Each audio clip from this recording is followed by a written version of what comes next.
नमस्कार, 14 के चक्रव्यूह में आपका स्वागत है। मैं हूं आपके साथ अनूप आकाश वर्मा और हमारे साथ मौजूद हैं हमारे पॉलिटिकल एडिटर मनोज वर्मा। मनोज वर्मा साहब, आपका बहुत बहुत स्वागत है।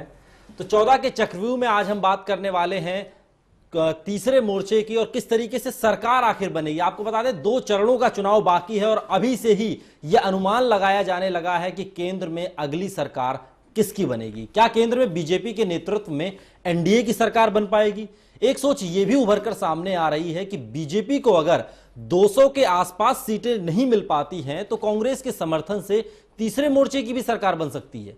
लेकिन यह उस वक्त संभव हो सकता है जब बीजेपी या फिर एनडीए को उम्मीद के मुताबिक कम सीटें आए और कांग्रेस या फिर क्षेत्रीय पार्टियों की स्थिति थोड़ी बेहतर हो। पर यह तो सिर्फ अंदाजा लगाया जा सकता है, तस्वीर तो चुनावी नतीजों के बाद ही साफ हो पाएगी। तो 14 के चक्रव्यूह में आज इन्हीं सब मुद्दों पर चर्चा होगी। यूपीए पर भी होगी, एनडीए पर भी होगी और तीसरे मोर्चे पर भी कि आखिर सरकार किसकी बनेगी।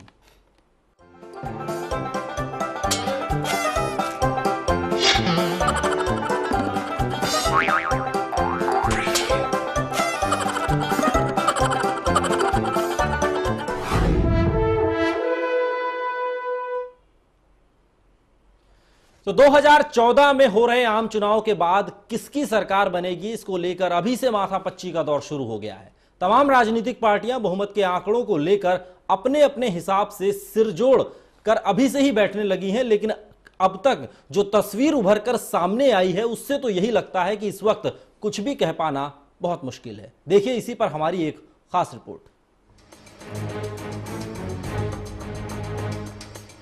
किसकी बनेगी अगली सरकार?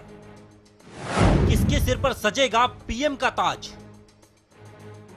यही 2 सवाल ऐसे हैं जिसके इर्द गिर्द इस वक्त सियासी सरगर्मियों का बाजार गर्म है।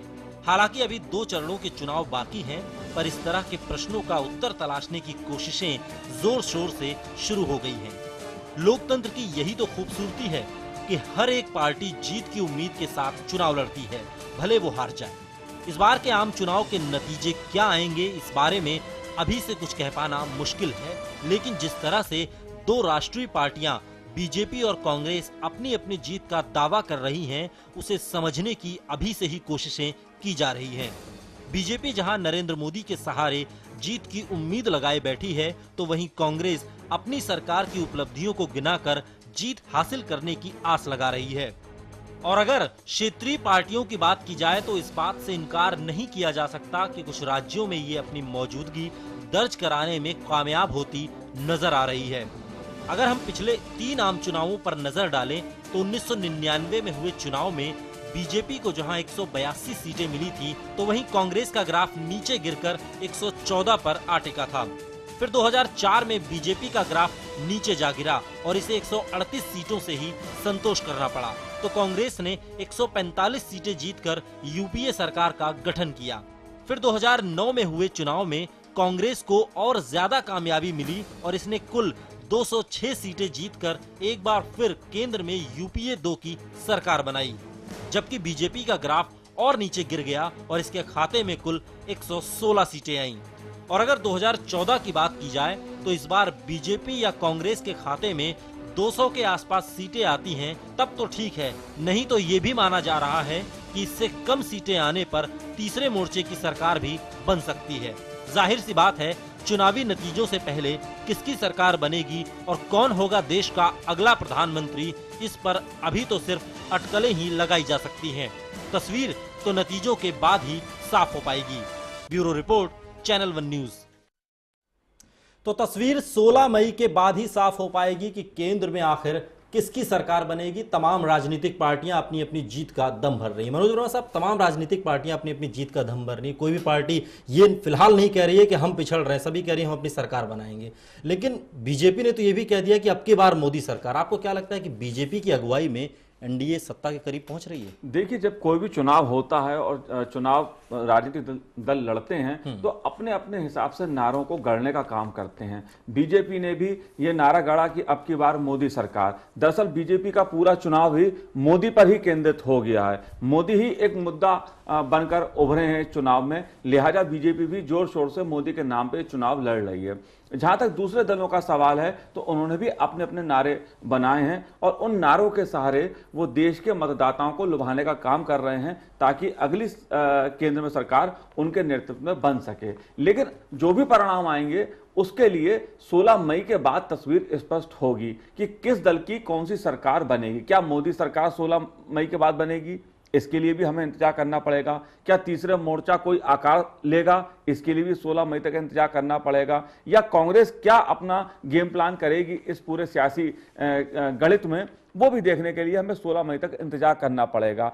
उससे पहले हम देख रहे हैं कि सभी दल अपना अपना दावा कर रहे हैं कि सरकार उनके नेतृत्व में बनेगी, उनके नेतृत्व में बनेगी या फलाने के नेतृत्व में बनेगी। लेकिन मनोज जी, जिस तरीके से मिशन 272 की बात करने वाली बीजेपी, अभी नरेंद्र मोदी ने रैली में कहा पालमपुर में हिमाचल की कि 300 कमल हमें खिलाने होंगे, तो क्या ये अति आत्मविश्वास है या कहें जो तमाम सर्वे ये बता रहे हैं कि बीजेपी को बढ़त मिल रही है, उसमें क्या ये अब मान लिया जाए कि सबसे बड़ी पार्टी के तौर पर भारतीय जनता पार्टी उभर कर आने वाली है और कहीं ना कहीं एनडीए सत्ता के करीब तो पहुंच सकती है? देखिए, अति आत्मविश्वास नहीं है, ये बीजेपी की एक रणनीति है। जब आप कोई लड़ाई लड़ने उतरते हैं तो छोटे लक्ष्य के साथ नहीं उतरते हैं, आप अपना लक्ष्य बड़ा रखते हैं। बीजेपी में इससे पहले जो चर्चा चिंतन मंथन होता था वो 150-200 सीटों का ही होता था। नरेंद्र मोदी ने 300 का आंकड़ा सामने रखा कि भाई हमें 300 सीटें जीतनी हैं। जब आप 300 का प्रयास करेंगे तब आप 272-250 सीटें जीतेंगे। लिहाजा नरेंद्र मोदी एक बड़े लक्ष्य के साथ चुनाव में बीजेपी को लेके उतरे हैं। बीजेपी अब कितनी सीटें जीतती है इसके लिए हमें इंतजार करना पड़ेगा। जहां तक कांग्रेस का सवाल है, कांग्रेस भी अपना यह दावा कर रही है कि उसे अच्छी सीटें मिलेंगी और तीसरी बार वो केंद्र में अपनी सरकार, उसके नेतृत्व में सरकार बनेगी। देखिए, मौजूदा परिप्रेक्ष्य में अगर मनोज जी बात करें तो 116 सीटें बीजेपी के पास हैं, वर्तमान जो संसद का जो तस्वीर निकलकर सामने आ रही। अगर बीजेपी 200 तक पहुंचती है, जो सर्वे भी अब बताने लगे कि 200 तक बीजेपी को बढ़त मिलती नजर आ रही है अकेले दम पर, तो क्या माना जाए कांग्रेस तीसरे मोर्चे को समर्थन देकर एक धक्के में एक सरकार बना सकती है? देखिए, मेरा मानना है कि अगर 200 सीटें बीजेपी की आती हैं और उसके जो अलायंस हैं, शिवसेना, अकाली दल और दूसरे कुल मिलाके जो 27-28 छोटी छोटी पार्टियां बीजेपी के साथ जुड़ी हैं, उन्हें मिलाकर अगर 35-40 सीटें और एनडीए की आ जाती हैं तो ये आंकड़ा 240-245 के आसपास होगा। बिल्कुल। और उसके बावजूद बीजेपी को कम से कम 30-35 सीटें और चाहिए होंगी 272 का आंकड़ा प्राप्त करने के लिए। ऐसे में बीजेपी की निगाह जो होगी वो बीजू जनता दल पर, जयललिता की अन्ना द्रमुक पर और दूसरे दलों पर, छोटे दलों पर टिकी होगी। टीआरएस भी उसमें से हो सकती है, जगन भी हो सकते हैं उसमें से आंध्र प्रदेश में। तो लिहाजा जो बीजेपी है वो अपनी उन दलों पर भी निगाह रखी हुई है जो अभी एनडीए में शामिल नहीं है। लेकिन मनोज जी, जिस तरीके से अपनी, पहले तो नहीं लेकिन अब अपनी रैलियों में नरेंद्र मोदी जयललिता पर भी कटाक्ष करते हैं, नरेंद्र मोदी ममता बनर्जी पर भी गरजते हुए नजर आते हैं, नरेंद्र मोदी उड़ीसा जाते हैं तो वहां नवीन पटनायक पर भी गरजते हैं, तो चुनाव के बाद जो संभावनाएं बनेंगी, क्या यह मान लिया जाए कि राजनीति में ना कोई दुश्मनी है ना कोई दोस्ती? देखिए, चुनाव के दो पक्ष होते हैं। एक होता है मतगणना से पहले का, ठीक है। अभी चुनाव जो है वो 16 मई तक का है कि 16 मई तक सभी राजनीतिक दल एक दूसरे को खूब कोसेंगे, एक दूसरे को घेरेंगे ताकि अधिक से अधिक सीटें वो जीत सकें। 16 मई के बाद सभी दल नए सिरे से अपनी रणनीति पर विचार करेंगे। कई क्षेत्रीय दलों ने अपने पत्ते नहीं खोले हैं, ना वो कांग्रेस के साथ खड़े हो रहे हैं ना वो बीजेपी के साथ खड़े हो रहे हैं। वो दरअसल 16 मई के बाद अपने पत्ते खोलेंगे। तब तक 16 मई को कांग्रेस और बीजेपी को कितनी सीटें मिलती हैं यह भी स्पष्ट हो जाएगा। अगर भाजपा को कुछ सीटों की जरूरत पड़ेगी तो बीजेपी जयललिता से भी बात करेगी। अगर कांग्रेस को लगता है कि बीजेपी को रोकना है तो कांग्रेस के रणनीतिकार वाम मोर्चा, मुलायम सिंह और दूसरे तीसरे मोर्चे में जो दल शामिल रहते हैं उनसे बात करेंगे। तो 16 मई के बाद असल स्थिति सामने आएगी कि किसकी सरकार बनेगी। लेकिन कांग्रेस की अगर रणनीति की बात करें, अगर सर्वों का ही हवाला दें, जो तमाम सर्वे निकल कर आ रहे हैं जिसमें कांग्रेस को घटता हुआ बता रहे हैं और ये माना जा रहा है कि कांग्रेस 100-125 के आसपास रहेगी, 130 के आसपास रहेगी, तो कांग्रेस अगर तीसरे मोर्चे को धक्का देने की कोशिश भी करे, उनकी सरकार बनाने की कोशिश भी करे, तो क्या ये माना जा सकता है कि तीसरे मोर्चे के पास ना तो नेता है ना तो उनके पास नीति है? देखिए, ऐसा अभी तो चुनाव चल रहे हैं, कांग्रेस के नेता अभी से थर्ड फ्रंट, सेकुलर फ्रंट की बात करने लगे हैं। कुछ नेता कांग्रेस के ये भी दावा करते हैं कि इस बार सरकार यूपीए की ही बनेगी कांग्रेस के नेतृत्व में। लेकिन जिस प्रकार के सर्वेक्षणों से संकेत आ रहे हैं, ये संकेत हैं, वो ये दिखाते हैं कि कांग्रेस नेतृत्व वाले यूपीए गठबंधन को राज्यों से लेकर केंद्र तक नुकसान हो रहा है सीटों का। अगर ये नुकसान भारी होता है तब कांग्रेस अपना दूसरा प्लान आजमाएगी, वो होगा जिसका संकेत कांग्रेस के नेता दे रहे हैं, थर्ड फ्रंट को समर्थन देने का या थर्ड फ्रंट की राजनीति में शामिल होने का। हालांकि बाद में वो उसका खंडन भी करते हैं। कहीं ना कहीं कांग्रेस में एक विरोधाभास अभी दिखाई दे रहा है। कोई एक वर्ग है वो ये मान रहा है कि अभी मान लीजिए आप हार गए हैं और थर्ड फ्रंट की सरकार बनाने की तैयारी कीजिए। एक वर्ग है वो ये सोच रहा है कि अभी मत कहिए थर्ड फ्रंट को समर्थन देंगे, अधिक से अधिक स्वयं सीटें जीतिए और परिणाम आने के बाद अपने पत्ते खोलिए। तो अभी जो है कांग्रेस के रणनीतिकार देखो और इंतजार करो कि रणनीति के साथ अपना काम कर रहे हैं। लेकिन मनोज जी क्या लगता है कि जो क्षेत्रीय दल हैं, चाहे वो एआईएडीएमके की बात करें, चाहे तृणमूल कांग्रेस की बात करें, चाहे बीजू जनता दल की बात करें, क्या आपको लगता है कि जो तमाम क्षेत्रीय दल हैं जो किसी भी मोर्चे में शामिल नहीं है, वो क्या बीजेपी का जो रथ है जो आगे बढ़ रहा है केंद्र की सत्ता तक, क्या उसे रोक सकते हैं? देखिए, क्षेत्रीय दलों के अपने हित होते हैं, उनके राज्यों की अपनी समस्याएं हैं, अपने मुद्दे हैं। वो उन मुद्दों के आधार पर राष्ट्रीय दलों के साथ गठबंधन कर सकते हैं। कुछ दल होते हैं जो चुनाव से पहले गठबंधन करते हैं, कुछ दल ऐसे होते हैं जो स्थिति देखने के बाद अपने उसके बाद गठबंधन करते हैं। अब जयललिता हैं, जयललिता की अपनी डिमांड्स हैं, ममता बनर्जी की अपने मुद्दे हैं। ये दो मुख्य दल हैं। नवीन पटनायक हैं, ये पूर्व में वाजपेयी सरकार के नेतृत्व में जो एनडीए सरकार थी उसको समर्थन प्रत्यक्ष और अप्रत्यक्ष रूप से दे चुके हैं। लिहाजा इस बार भी लगता है कि अगर बीजेपी को जरूरत पड़ेगी तो बीजेपी इन दलों से संपर्क करेगी। और कांग्रेस, जहां तक हम बात इसकी करें, एक मुद्दा बहुत बड़ा है वो गैर कांग्रेस बात का। अगर हम ओडिशा को देखते हैं तो बीजू जनता दल को अपने राज्य में बीजेपी से कम कांग्रेस से ज्यादा लड़ना होता है। इसी प्रकार आंध्र प्रदेश में तेलुगु देशम को बीजेपी से कम कांग्रेस से अधिक लड़ना पड़ता है। जयललिता तमिलनाडु में और डीएम के दो मुख्य फोर्सेज हैं। जयललिता इस समय ना किसी के साथ नहीं है, ना वो लेफ्ट के साथ खड़ी हैं ना कांग्रेस के साथ खड़ी हैं। वो अपनी सीटों जितनी जीत के लाएंगी उसके आधार पे वो केंद्र की राजनीति में तोलमोल कांग्रेस और बीजेपी के साथ करेंगी।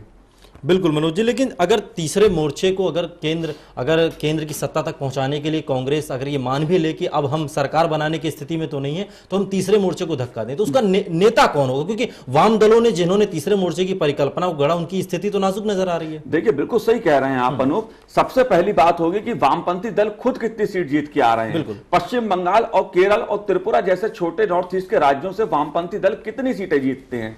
अगर वो 60 के लगभग सीटें जीते वामपंथी दल, तब तो केंद्र में सरकार को बनवाने और उसका खेल बिगाड़ने में वो ताकतवर रहेंगे। लेकिन अगर वो 20, 25, 30 पर सिमट गए तो उनकी ताकत बहुत ज्यादा प्रभावी नहीं होगी। इसी प्रकार समाजवादी पार्टी उत्तर प्रदेश में कितनी सीटें हासिल करती है इसको भी देखना पड़ेगा। नीतीश कुमार का जनता दल यू बिहार में कितनी सीटें हासिल करता है इस पर भी निगाह रखनी होगी। तो जो तीसरे मोर्चे के नाम पर अभी 11 पार्टियां एक साथ हैं जिन्होंने किसी को अपना नेता नहीं माना है, जो ये कह रही हैं कि हम चुनाव के बाद तय कर लेंगे नेता हमारा कौन होगा, उन दलों की कुल कितनी सीटें आएंगी, तीसरे मोर्चे का आकार उस पर भी निर्भर करेगा। कांग्रेस पार्टी भी तीसरे मोर्चे को तभी समर्थन देगी ना जब उस दल की संख्या आएगी। बिल्कुल, लेकिन अगर बात की जाए जो तीन देवियों की हम बात करते हैं, जो 14 के चक्रव्यूह में भी हमने चर्चा की थी कि वो मायावती बीएसपी की सुप्रीमो, तृणमूल कांग्रेस की अध्यक्ष ममता बनर्जी और जयललिता, क्या ये तीन देवियां चुनावों के बाद अगर मिल जाती हैं तो ये क्या नरेंद्र मोदी के रथ को रोकेंगी या फिर किसी और सरकार को समर्थन दे सकती है? मैं इस बात को मानता हूं कि तीसरे मोर्चे की चर्चा तो हो रही है, लेकिन ममता बनर्जी और जयललिता मिलकर कोई अगर नया खेल कर दें तो चौंकने की बात नहीं होगी। उस समय चौंकना नहीं चाहिए। उस समय ममता बनर्जी भी लगभग अगर उनके नेतृत्व में तृणमूल कांग्रेस 30 के आसपास लोकसभा की सीटें बंगाल से जीतती है और जयललिता 20-25 सीटें वहां जीत के लाती हैं, तो ये जो ब्लॉक होगा वो लगभग 55-60 का बनेगा। अगर इसमें नवीन पटनायक भी शामिल हो गए तो ये बढ़कर हो जाएगा लगभग 75 का। ऐसी स्थिति में कांग्रेस पार्टी की रणनीति क्या होगी और जो दूसरे क्षेत्रीय दल हैं उनकी रणनीति क्या होगी, ये हमें 16 मई के बाद पता चलेगा। बिल्कुल, ये तस्वीर 16 मई के बाद साफ होगी और इस पर हम और चर्चा आगे जारी रखेंगे 14 के चक्रव्यूह में। यहां रुकेंगे एक बहुत छोटे ब्रेक के लिए। ब्रेक के उस पार भी हमारी ये चर्चा लगातार जारी है कि आखिर 2014 के इन चुनावों के बाद 16 मई के बाद आखिर किसकी सरकार बनेगी। फिलहाल ब्रेक।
ब्रेक के बाद 14 के चक्रव्यूह में आपका स्वागत है। हमारे साथ लगातार हमारे पॉलिटिकल एडिटर मनोज वर्मा जी बने हुए हैं। चर्चा चल रही है कि आखिर 16 मई के बाद जब तस्वीर साफ हो जाएगी लोकसभा चुनावों की, तो आखिर केंद्र में किसकी सरकार बनेगी। मनोज जी, हम चर्चा कर रहे थे 3 देवियों की। अगर बात की जाए ममता बनर्जी और जयललिता की, अगर ये दोनों चुनाव के बाद स्थिति को देखते हुए बीजेपी को सपोर्ट कर देती हैं, तो इनकी शर्तें क्या होंगी और इनकी विश्वसनीयता को आप किस तरीके से देखते हैं? देखिए, अभी यह कहना मुश्किल है कि ममता बनर्जी या जयललिता बीजेपी को समर्थन देंगे।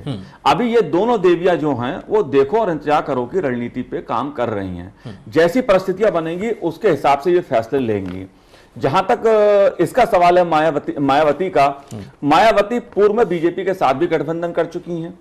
मायावती केंद्र की यूपीए सरकार को भी समर्थन दे चुकी हैं और मायावती के समर्थक खुद भी ये कहते रहे हैं इस चुनाव में भी कि क्यों नहीं मायावती प्रधानमंत्री बने। जयललिता के समर्थक भी कह रहे हैं इस बार दक्षिण भारत से प्रधानमंत्री हो और जयललिता पीएम के तौर पे उम्मीदवार हो।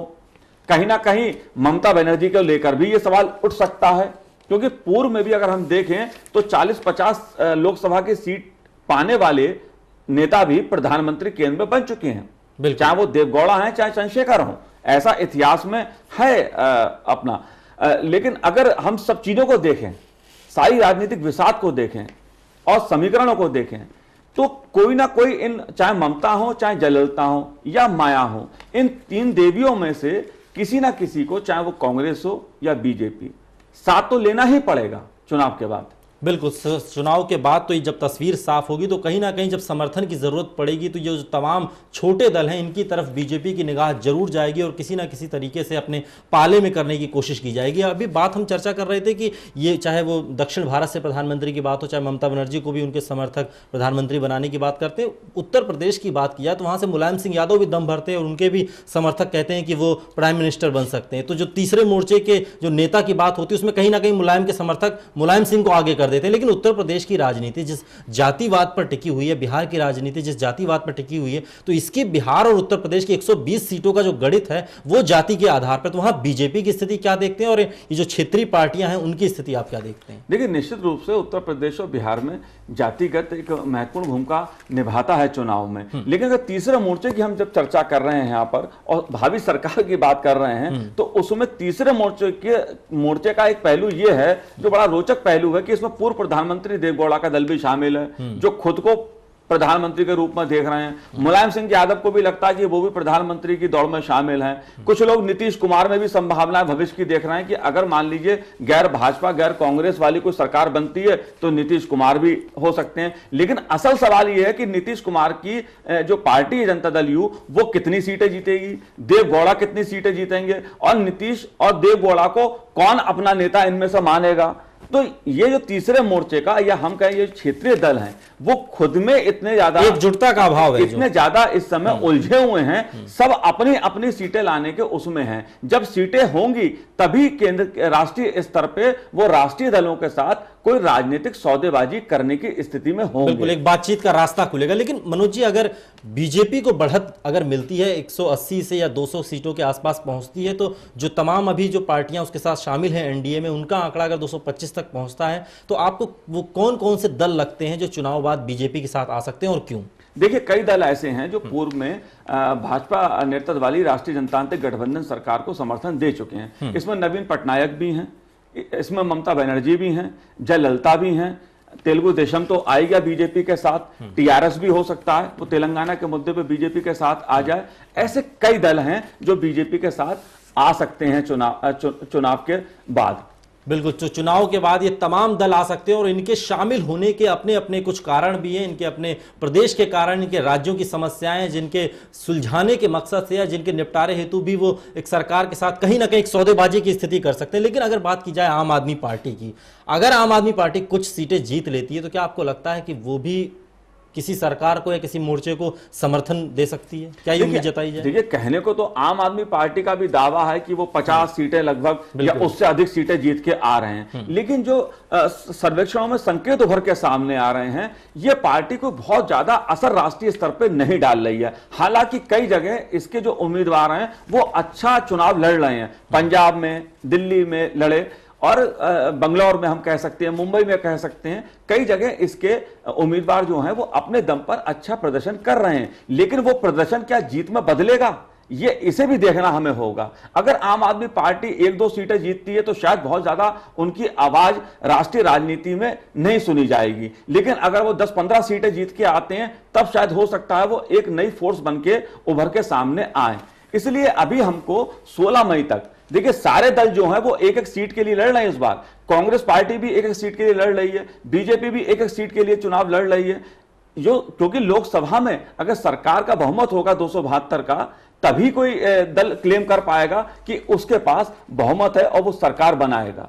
लेकिन मनोज जी, अगर संक्षेप में समझने की कोशिश की जाए तो जिस तरीके से आम आदमी पार्टी ने अपने 400 की संख्या में उम्मीदवार अपने पूरे देश में खड़े किए हैं, तो क्या ऐसी भी भूमिका में आम आदमी पार्टी है कि उसकी वजह से कई उम्मीदवार जीत जाएंगे किसी और पार्टी के भी, यानी वोट कटवा भी साबित हो जाएगा? हाँ, मुझे ऐसा लगता है कि जो आम आदमी पार्टी है वो दिल्ली, पंजाब, उत्तर प्रदेश, महाराष्ट्र और चेन्नई, कर्नाटक में कुछ सीटों पर हार जीत में महत्वपूर्ण भूमिका निभाएगी। आप कह सकते हैं ये पार्टी वोट कटवा पार्टी एक उभर के सामने आ सकती है। बिल्कुल, तो एक वोट कटवा पार्टी बनकर सामने आ सकती है। और जिस तरीके से आम आदमी पार्टी ये दावे कर रही है कि उसकी 50 सीटें आ रही है, दावे तमाम राजनीतिक पार्टियां कर रही हैं, चाहे वो बीजेपी हो, चाहे कांग्रेस हो, चाहे तमाम क्षेत्रीय दल। लेकिन तस्वीर 16 मई के बाद ही साफ होगी और 16 मई के बाद ही पता चलेगा कि केंद्र की गद्दी पर आखिर कौन काबिज होता है। तो आज के 14 के चक्रव्यूह में फिलहाल इतना ही। कल फिर मिलेंगे एक नए विषय के साथ, एक नए मुद्दे के साथ, हमारे पॉलिटिकल एडिटर मनोज वर्मा के साथ। फिलहाल इतना ही, नमस्कार।